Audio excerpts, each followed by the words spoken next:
Bismillahirrahmanirrahim. Assalamualaikum warahmatullahi wabarakatuh. Kami dari kelompok UAS Evaluasi Pembelajaran. Di sini kami akan menjelaskan sedikit tentang tutorial menentukan KKM. Sebelum kami mulai, izinkan kami untuk memperkenalkan diri. Nama saya Fiara Rizky dan rekan saya Sarah dan Rani. Kami mahasiswa STAI Bani Saleh, semester 4, program studi Pendidikan Guru Madrasah Ibtidaiyah. Baiklah, kita mulai. Tutorial menentukan KKM. Penilaian pada kurikulum berbasis kompetensi menggunakan acuan kriteria. Artinya, untuk menyatakan seorang peserta didik telah kompeten atau belum bukan dibandingkan terhadap capaian teman-teman atau kelompoknya, melainkan dibandingkan terhadap kriteria minimal yang ditetapkan. Peserta yang sudah mencapai kriteria minimal disebut tuntas dan dapat melanjutkan pembelajaran untuk mencapai kompetensi berikutnya.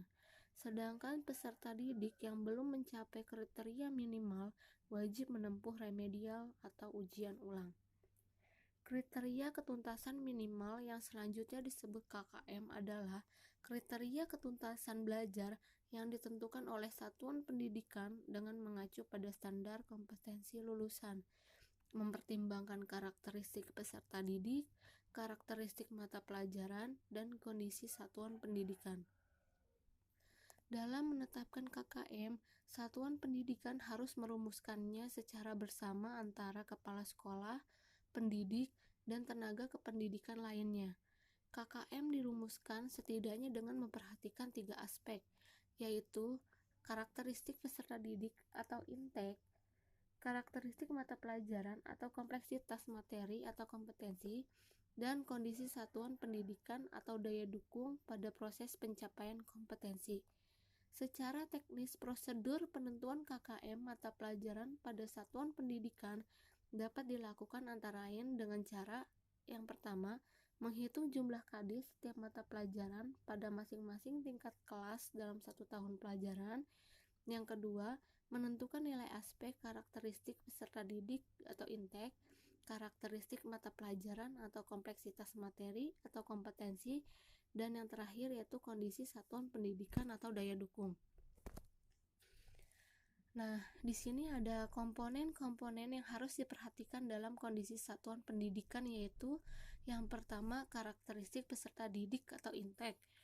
Karakteristik peserta didik atau intake bagi peserta didik baru kelas 7 antara lain memperhatikan rata-rata nilai rapot SD, nilai ujian sekolah SD, nilai hasil seleksi masuk peserta didik baru di jenjang SMP.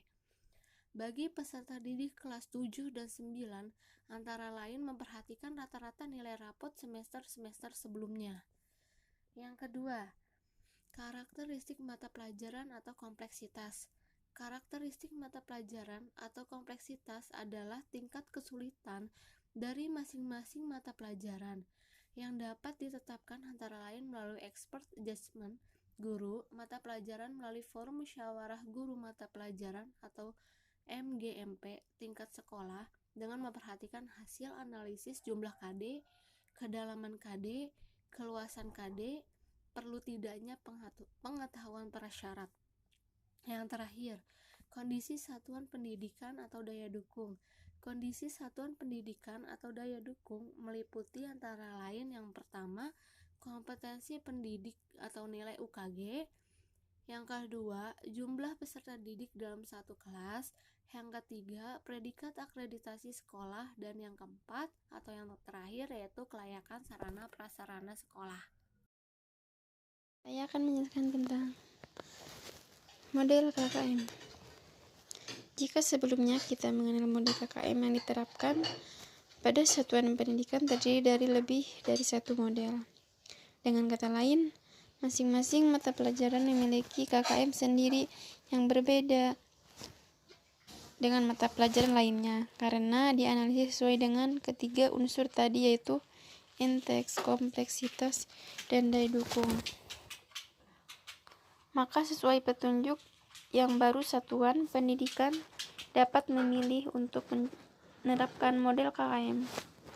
Terdiri atas lebih dari 1 KKM atau dengan model 1 KKM. Lanjut, model KKM lebih dari 1 KKM. Satuan pendidikan dapat memilih setiap mata pelajaran memiliki KKM yang berbeda, misalnya KKM IPA 65, Matematika 63, Bahasa Indonesia 70, dan seterusnya. Di samping itu, KKM juga dapat ditentukan berdasarkan rumpun mata pelajaran atau kelompok mata pelajaran, misalnya rumpun MIPA, Matematika dan IPA memiliki KKM 70, rumpun Bahasa Indonesia dan Bahasa Inggris memiliki KKM 75. Dan yang terakhir, rumpun sosial, IPS dan PPKN memiliki KKM 80, dan seterusnya. Satuan pendidikan memiliki KKM berbeda untuk setiap mata pelajaran. Memiliki konsekuensinya munculnya interval, nilai, dan predikat yang berbeda-beda. Misalnya saja, KKM mata pelajaran Bahasa Indonesia 75, maka nilai C dimulai dari 75. KKM mata pelajaran Matematika adalah 60, maka nilai cukup dimulai dari 60. KKM mata pelajaran IPA adalah 64, maka nilai C dimulai dengan 64. Nah, jika siswa memiliki nilai yang sama, misalnya 70 untuk ketiga mata pelajaran tersebut, maka predikatnya bisa berbeda-beda. Nah, di samping tabel ada mata pelajaran, nilai KKM, nilai perolehan, predikat, dan keterangan. Seterusnya, model 1 KKM, satuan pendidikan dapat memilih 1 KKM untuk semua mata pelajaran. Nah, hasil analisis menentukan 1 KKM untuk seluruh mata pelajaran KKM 78. Untuk satuan pendidikan yang menetapkan hanya 1 KKM untuk semua mata pelajaran, maka interval nilai dan predikat dapat menggunakan satu ukuran. Misalnya, KKM menggunakan ukuran yang sudah lazim, yaitu 60. Berarti, predikat cukup dimulai dari nilai 60. Internal nilai dan predikat untuk semua mata pelajaran menggunakan tabel yang sama. Nah, tabel di bawah ini. Interval, predikat, keterangan. Oke, selanjutnya kita akan membahas tentang contoh kriteria dan skala penilaian penetapan KKM. Untuk memudahkan analisis setiap KD, perlu dibuat skala penilaian yang disepakati oleh guru mata pelajaran. Lihat di bawah ini terdapat tabel. Ada aspek yang dianalisis. Yang dianalisis ada apa aja? Ada kompleksitas, daya dukung, dan indeks peserta didik. Kemudian di sampingnya ada kriteria dan skala penilaiannya.